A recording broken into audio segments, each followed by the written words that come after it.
cette phrase d'Aaron Morse, qui est un des fondateurs de Kills, qui dit « Love what you do, put your heart into it and you will be rewarded ». Et je trouve que ça correspond vraiment à ce que je vis aujourd'hui et j'ai envie de continuer à le vivre. Je m'appelle Emmanuelle Merck, j'ai 28 ans, je viens de Gif-sur-Yvette, en région parisienne. J'ai eu un accident de snowboard quand j'avais 17 ans, j'étais au lycée en terminale. Ça m'a rendue paraplégique, donc je suis en fauteuil depuis, donc ça fait 10 ans maintenant. Et après ce moment-là, j'ai découvert le tennis en fauteuil, tout en faisant mes études d'ingénieur. J'ai été diplômée de l'école, à la suite de quoi j'ai décidé de me consacrer pleinement au tennis. Je me suis entraînée, j'ai voulu progresser. La compétition, c'est quelque chose de très important pour moi dans le sport. Et on m'a rapidement dit que j'avais du potentiel pour aller loin. C'est là que l'objectif des Jeux est apparu. J'essaye d'incarner l'excellence. En tout cas, c'est ce que je recherche dans mon sport. Je pense aussi le partage.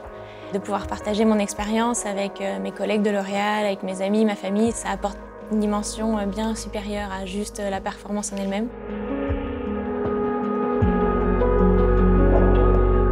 Je me souviens déjà, après le dernier entretien avec ma N+2 de l'époque, elle m'avait dit « Bon, Emmanuelle, voilà, donc on a envie que tu viennes, etc. Mais comment on fait en fait avec le fauteuil ?»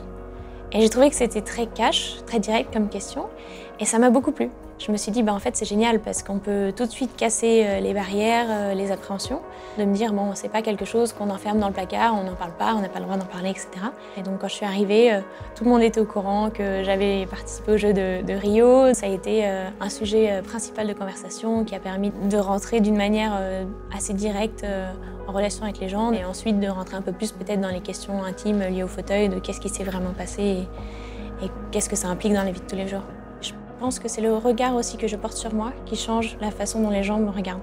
C'est pas qu'une expérience personnelle, que vraiment je peux la partager au-delà de mes proches, peut-être la faire découvrir à d'autres personnes, à des personnes récemment accidentées qui peuvent découvrir le sport, à des personnes qui dans leur vie ont des difficultés quelconques, même sans handicap, et qui finalement en voyant ce parcours se disent en fait si elle a réussi à faire ça de sa vie, peut-être que moi je peux me battre et arriver à faire autre chose. Mes collègues m'ont encouragée vraiment à vivre mon rêve et je les remercie énormément parce que sinon je ne serais pas là aujourd'hui. Ouais.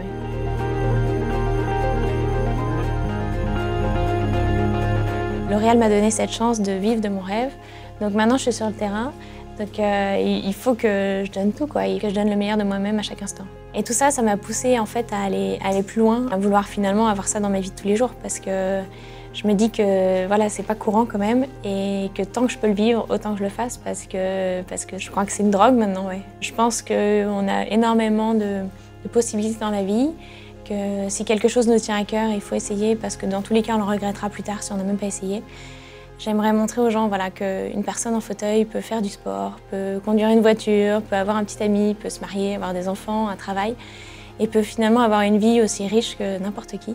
Et ça, c'est important pour moi, ça me tient à cœur et j'ai vraiment envie d'agir là-dessus et à ma petite échelle et si c'est possible, c'est incroyable.